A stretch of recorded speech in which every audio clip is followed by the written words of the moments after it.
Hi, this is Mrs. Compton. Today we're going to fill out the graphic organizer for your theme essay. You'll remember this screen from yesterday where I asked you to write your theme statement. If you could grab that note card along with your graphic organizer, we're going to fill that out together so that you have that set for Wednesday.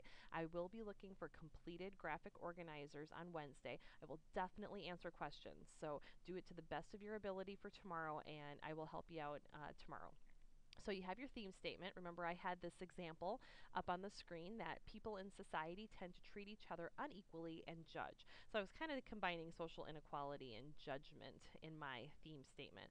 I have one example here with Aunt Alexandra and how she treated the Cunninghams and Walter in particular. And then I came up with two more examples. So I'm going to show you, if I was filling out that graphic organizer, what exactly I would do. So when we're doing a graphic organizer, we of course have to start with our thesis statement. So we're not going to start at the top of the graphic organizer and work our way down. Instead, we're going to pick apart the pertinent pieces and then fill in the rest. So we're going to start with your thesis statement. So if you see that in the introduction section, remember your thesis statement, I have a note that it has to include the author, the title, and it has to reference the prompt, which of course is about universal truths or theme. Basically, you take your theme statement and you add in the author and title. Super easy. You already basically have this done. We just have to add in Harper Lee and To Kill a Mockingbird. So if I was going to go back and take this theme statement, people in society tend to treat each other unequally and judge. Okay. If I'm going to turn that into my thesis statement, it would look like this. Harper Lee clearly shows in To Kill a Mockingbird that people in society tend to treat each other unequally and judge. So I basically just added Harper Lee clearly shows in To Kill a Mockingbird that. The rest of it is exactly the way my other theme statement looks. The other way you could do this would be something like this. In To Kill a Mockingbird by Harper Lee, the author shows that people in society tend to treat each other unequally and judge. This is a lesson I can see in the book. It's a lesson I can apply to my life. Note that To Kill a Mockingbird is italicized, and in that second example, by Harper Lee has commas around both sides because it's an author clause. If you could please pause the video right now and write out your thesis statement. So turn your theme statement into a thesis statement. Please pause the video right now and do that, and whenever you're ready, hit play. All right, now that we have our thesis statement set, we need to do our body paragraphs. And we start with our body paragraphs by looking at the evidence and our topic sentences. You have 3 pieces of evidence already on your note card. So you need your 3 main ideas. Look to your evidence to determine what those 3 main ideas are. So when you look at your evidence, what does it show or what does it prove? That's your claim or that's your topic sentence. So you have your 3 pieces of evidence and you're kind of determine from that evidence, what are my claims? What would be my topic sentence? What are these pieces of evidence proving? This is a little bit more difficult. If you need some help tomorrow, I'll definitely help you out, but kind of think about what those pieces of evidence prove in connection with your theme. These are the 3 ideas that I came up with. I would make paragraph 1 that some people judge no matter what the situation. So I was looking at my evidence about Aunt Alexandra. She knows that it was a Cunningham who almost found Tom innocent, but still she won't let Scout play with Walter. When I look at that piece of evidence, it says to me, some people judge no matter what the situation. Aunt Alexandra is just a judging person, and no matter what, she's just going to judge. So I would put for my topic sentence for paragraph 1, some people judge no matter what the situation. My evidence for that is Aunt Alexandra. On page 301, you don't have to write out the paraphrase or the direct quote. You could just put the page number in there. That's fine. If you need to write out a little bit of what the example is so you remember, that's great. Don't feel like you have to write everything out. This isn't your rough draft. So jot down what you need to know. So that would be my first paragraph. My second one, I like looking at the example of Calpurnia judging Mr. Radley as he passes by the house, and she says something to the effect of, that's the meanest man God ever, drew breath in. And so that says something, because Calpurnia is not a very judgmental person. So that piece of evidence says to me, even people who do not seem judgmental at all will sometimes judge. And that's kind of an interesting idea to look at. Even people who aren't always aren't typically judgmental, that they can definitely judge sometimes. So that's an interesting idea to explore. And it does go back to my topic sentence about treating people unequally and judging them. And then finally, in paragraph 3, I was looking at the idea that at the beginning of the book, kids, they think that Boo is scary and kind of monstrous based on Stephanie Crawford's gossip, but he saves their lives because he thinks of them as his own kids. So my thought with that piece of evidence is that initial judgments can definitely be incorrect, right? So we might judge and treat people unequally, but that can be incorrect. So the kids, of course, definitely learn in the end, Scout learns in the end, that her initial judgment of Boo was incorrect. So those are 3 ideas that I can really delve into in my body paragraphs. I have at least one piece of evidence.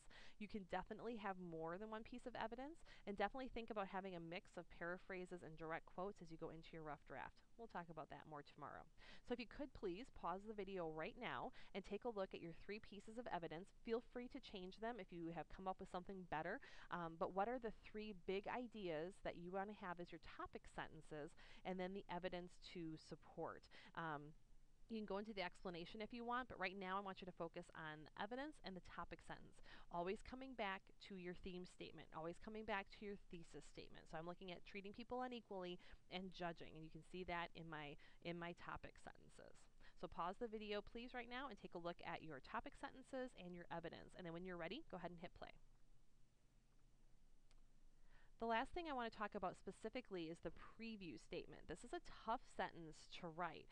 Remember that once you know your body paragraphs, then you can write the preview statement. I know that it's right underneath the thesis statement, and we want to write it right away, but it's one sentence that previews the 3 body paragraphs in order, and so you can't write it until you know what your 3 body paragraphs are going to be. So we have to start with our thesis statement, move to our 3 body paragraphs, and then we can go back up to the preview statement. So it's one sentence that previews the 3 body paragraph ideas in order. So I'm going to just click back for a second. I'm going to go one more. And you see my 3 sentences. I got some people judge no matter what the situation.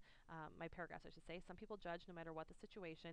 Even people who don't seem judgmental at all will sometimes judge, and that initial judgments can be incorrect. So those are my 3 ideas that I have to preview in order. Writing a preview statement can be tough, and a lot of kids want to say, in this essay, I will tell you about blah, blah, and blah. Well, there's a couple things wrong with that. One, we don't use first person, so you can't say, I'm going to tell you about. But 2, we want to take out that idea of in this essay, because I know it's an essay. So we want to find a savvier way of saying what your 3 paragraphs are going to be without saying, in this essay, I'm going to tell you. So my idea for my preview statement would be this. While some people judge others no matter what the situation, others rarely judge, and still others find that their initial judgment was incorrect. This gives you my 3 body paragraphs. While some people judge others no matter what, says my Aunt Alexandra example, others rarely judge, so that would be my Calpurnia paragraph, and still others find that their initial judgment was incorrect. So that would be when I'm looking at Scout and Jem and Dill and their initial thoughts about Boo. So that gives me all 3 of my body paragraphs in one sentence, and it tells you what my 3 body paragraphs are going to be in order. This is a tough sentence to write, so please do your best at writing the preview statement, and if you get kind of stuck, I can help you out tomorrow when I look at your graphic organizers. So if you could please just pause the video for a second, take a look at my preview statement, feel free to kind of work off of the sample and write a preview statement for yourself. One sentence previewing your 3 topic sentences in order. All right. What's left on our graphic organizer? How are you going to explain your evidence? That's the reasoning that should tie back to your claim and your theme statement. You can do just a tiny bit of explanation on the graphic organizer and then, of course, go into much more detail in your rough draft. Remember that reasoning is where you tie back to your topic sentence and when you tie back to your thesis statement, your theme statement. This is where you really prove how your evidence shows your theme. This is where you really tell me that you understand what that theme means, and you can definitely be applying it to our lives today. How do we see that theme in our lives today? Because the theme statement should apply to the text and apply to our own lives. This is the meat of your rough draft. So you're going to just kind of sketch it out on this graphic organizer, but you'll go into much more detail once you start your rough draft on Wednesday or Thursday.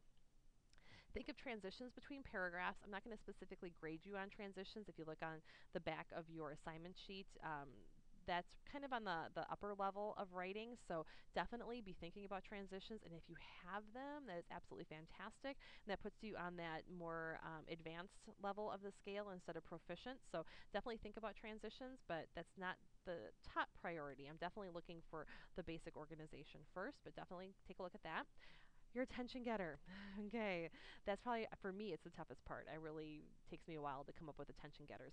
I always go back to quotes, a quote from the book or a quote from somebody else, or an idea to start out my paper, please do not use rhetorical questions. You're getting mature enough that you don't have to use a rhetorical question to start your paper.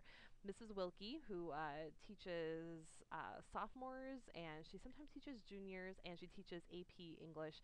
So some of you may have her next year as your English 10 teacher. She always says to me that she doesn't like rhetorical questions because what if I answer no? Then do I have to keep on reading your paper? And rhetorical questions can sometimes get your reader kind of up in arms. So it's a good habit. They're good to use when you're younger, but now that you're becoming more advanced writers, I want you to try some other attention getter other than a rhetorical question. If you don't have this for tomorrow, that's absolutely fine. But take a look and kind of think about that attention getter and what you might want to use. A quote from the book can be a great place to start, or some quote that somebody said about your topic area, or some idea about your theme statement. So take a look at that. And then your conclusion. What are you going to review as you wrap up? Just a sentence or two, just to make sure that you got some idea for conclusion is a good thing to do. You'll note on the bottom that literary essays are always written in third person, so no I, me, or my. And try to avoid using you. If you have to, go ahead. But there are other ways to work around that, and I'll help you out with that when we work on your rough draft. Okay, so taking a look at your graphic organizer. If you pause or stop the video now, you're going to fill in that attention getter if you can. Definitely look at that explanation, think about transitions, and jot down a couple of ideas for your conclusion.